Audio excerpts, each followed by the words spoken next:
In this lesson, we'll learn how to customize the way our brushes paint by using Brush Dynamics. Okay, great. So I'm kind of working on just dropping in some color on this little character right here. Now, in the last lesson, we learned some basics about how brushes work. We talked a little bit about this brush preset picker here, but I want to go ahead and change sort of the view of these brush presets. Now, these are the default library of brush presets that ship with Photoshop. So let's come over to this little gear icon right here. And I'm going to change the view from this small thumbnail to stroke thumbnail. Now, when I do that, not only am I getting the preview of what the brush tip looks like, but I'm also getting a preview of what each one of the strokes looks like as well. This gives us a much clearer indication of what one of these brush presets is going to look like if we decide to paint with it. So you can see here clearly this one here is a very soft edge brush, and it's very consistent in its size. But when we come down here, here's another soft edged brush, but this particular brush tapers off at the ends. This is a brush dynamic that creates this look. Now, again, this is the default library of brush presets that comes with Photoshop. We can actually come into that same gear, and you can see there are a number of different brush libraries that each one of these is going to contain a variety of different brush presets. Now, if we come in here and let's just say we choose something like this natural brushes right here, Photoshop is going to prompt us, do we want to either replace our current library of brush presets, or would we like to append this second library to the end of this existing library? I'm going to say OK here because I want to replace those. And you can see there are a number of different brush presets in this new library. But what if we want to go back to those default brush presets? Very, very simple. All we need to do is come back over here and choose to reset our brushes. So we reset them and we agree and hit OK on this dialog, and we're right back at those default brush presets. All right, fantastic. So let's go ahead and choose maybe a brush like this. This is our hard round brush. You can see it's currently 13 pixels and it is 100% hardness. Now, what I'd like to do with this brush, being that we know the brush tip here is in the shape of a circle, maybe I want to use this brush to begin to apply kind of a polka dot pattern to this guy's shirt. Well, we can do that by adjusting the brush dynamics, and let me show you how. Let's come over here and we can either come up here to Window and come to Brush. We can hit F5, or we can click on this icon right here that looks like a folder with a little dish of brushes on it. So if we do that, you're going to see this window open up. Now, I know what you're thinking, probably that this window is very intimidating looking, but don't worry, this is one of those areas of Photoshop that it's just going to take a little bit of time to get used to working in this, if this is your first time to see the brush panel. So let's go ahead and just kind of take a quick run through in this panel. Again, we've got all of our brush presets right here, same ones that you see right over here. You can see here that, again, we have some similar settings. We have our size, we have our hardness, and we also have the brush tip, and we can increase or decrease the roundness percentage of that. You can see just like we saw in the previous lesson. We can also adjust the angle of that brush tip right here.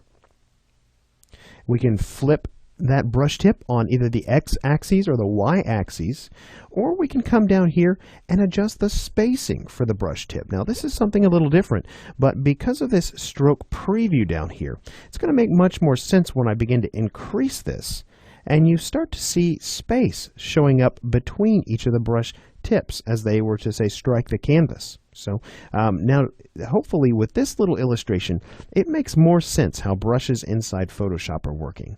They each use a brush tip, and then that brush tip is spaced out to create a stroke. As a matter of fact, if we came in here and selected our exact same brush, and I'm just going to hold Alt and right click and drag to increase that brush, you can see here that if I paint, we actually have a little bit of kind of a wavy pattern to that stroke. Now, the reason for that is because our spacing is set at 25%.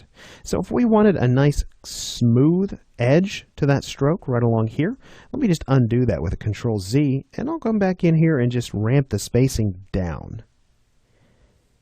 And there you go. Now we have a nice clean edge to that brush. So you can see how important spacing is. And hopefully that gives you kind of the first clue as to how we're going to create these polka dots for our guy's shirt here. So let me hold down the Alt key so I can access my eyedropper. And I'll start with that blue right there, replacing my foreground color with it.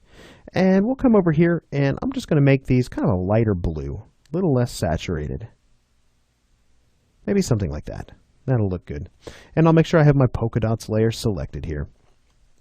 Now, when it comes to all the brush dynamics, obviously we're not going to have a chance to go through all of these, but let's come in and take a look at some of these really quickly here. So if we come over here and select shape dynamics, you'll notice as soon as I do, it puts a check mark next to it.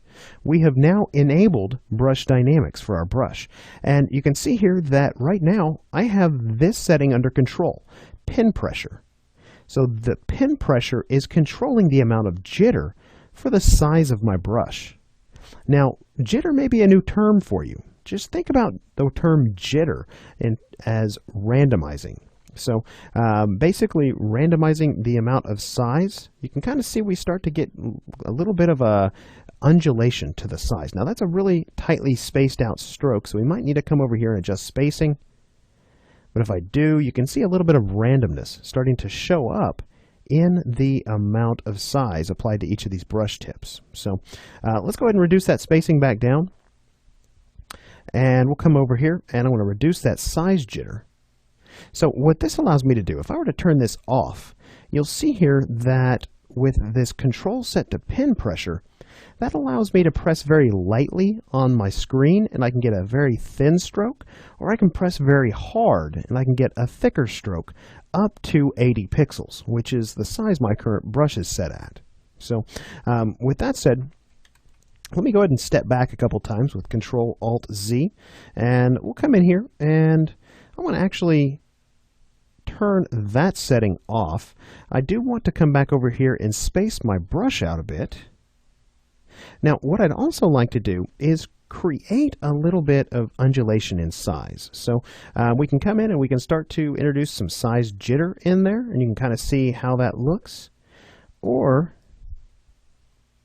we could just ramp that up quite a ways here so we can get some really nice variation. Now, I'm going to make my brush larger here, and you can see here that we're getting a little bit of kind of a crazy amount of random jitter being introduced in there. So there we go. That's starting to look okay. Now, another thing that I would like to do is make it to where my dots don't appear as they're all on the same stroke. Maybe I want them to sort of float out and away from the stroke that I paint.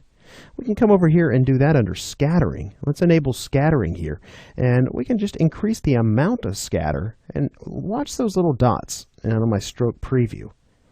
You can see those are really starting to kind of spread out. Now at this point I'm going to come in and increase the spacing even a little farther.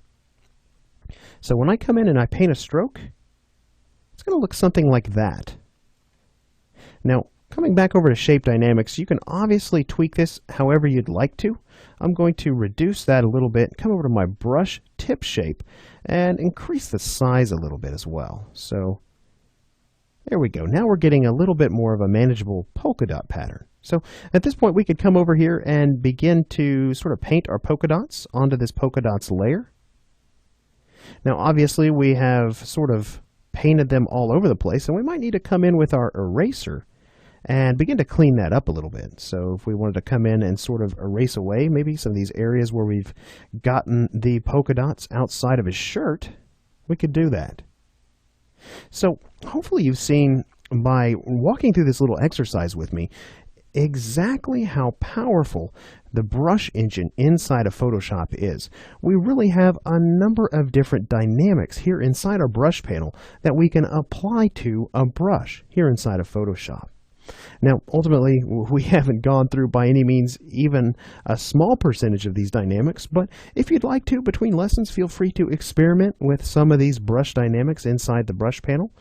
Just remember, you can always reset your brush back to kind of where it started by simply coming over here and clicking on the original, just like so. All right, fantastic. So now at this point, we've learned about brush dynamics, and I want to show you how we can create our own custom brush preset with our own set of dynamics applied to it. And we'll do that in the next lesson.